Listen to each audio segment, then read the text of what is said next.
కర్నూలు జిల్లా దేవనకొండ పరిధిలో B centre గుమ్మరెల్ల లంకదిన్నె బెల్లందొడ్డి బుల్లాపురం గ్రామాల్లో వైసీపీ నాయకులు ప్రచారంలో భాగంగా ముఖ్య అతిథిగా తేర్నకల్ కొత్తకాపు మధుసూదన్ రెడ్డి పాల్గొన్నారు.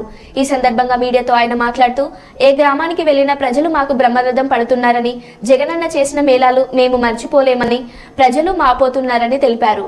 ఇంటి దగ్గరికి పరిపాలన తీసుకువచ్చిన నాయకుడు దేశంలో ఎవరైనా ఉన్నారంటే అది ఒక జగన్మోహన్ రెడ్డినే అని ఆయన ధీమా వ్యక్తం చేశాడు. మా ఆలూరు నియోజకవర్గం నుండి బసనే విరూపాక్షిని అత్యధిక మెజార్టీతో గెలిపించి జగన్మోహన్ రెడ్డికి గిఫ్ట్ గా ఇస్తామని ధీమా వ్యక్తం చేశారు.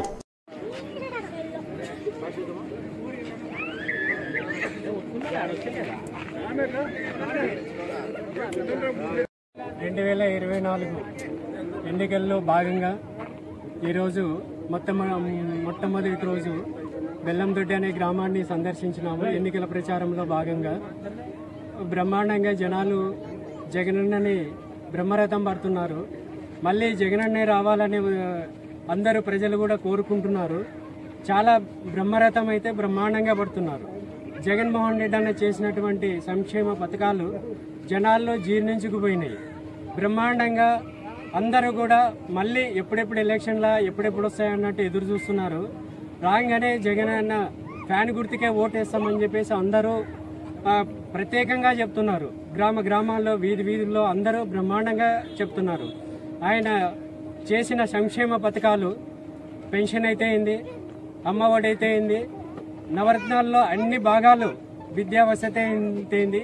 ప్రతి ఒక్కటి కూడా జనాలు గుర్తుపెట్టుకొని ఈరోజు బ్రహ్మరథం పడుతున్నారు. బ్రహ్మాండంగా మళ్ళా 2024లో 100కి 100% మళ్ళా వైఎస్ఆర్ కాంగ్రెస్ పార్టీ వస్తుంది. మన జగన్ అన్ననే సీఎం అని చేసుకోవాలని చెప్పేసి జనాలందరూ ఎదురు చూస్తున్నారు.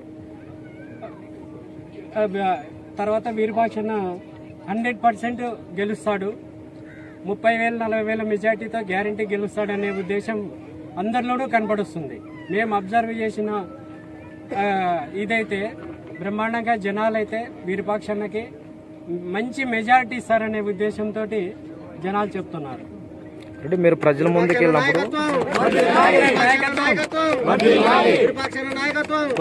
వెళ్ళినప్పుడు ప్రజలు ఎలాంటి సమస్యలు వెలుగెత్తారు, మీరు దానికి ఎలాంటి సమాధానాలు చెప్పారు? జనాలు పోగానే మాకు ఇప్పుడు పెన్షన్కి చాలా ఇబ్బంది అవుతుంది, అదవుతుంది అని చెప్తున్నారు.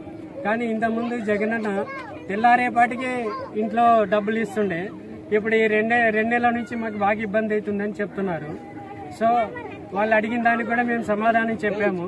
నెక్స్ట్ టైం మళ్ళీ జగనన్నని గెలిపించుకునండి, మీకు ఇంటికే పొద్దున్న తెల్లారంగానే పెన్షన్ ఇస్తారని చెప్తున్నాం. మేము మామూలు ప్రతి గ్రామంలో ఉండేదే నీళ్లు, వాటర్, దీని గురించి అడుగుతున్నారు.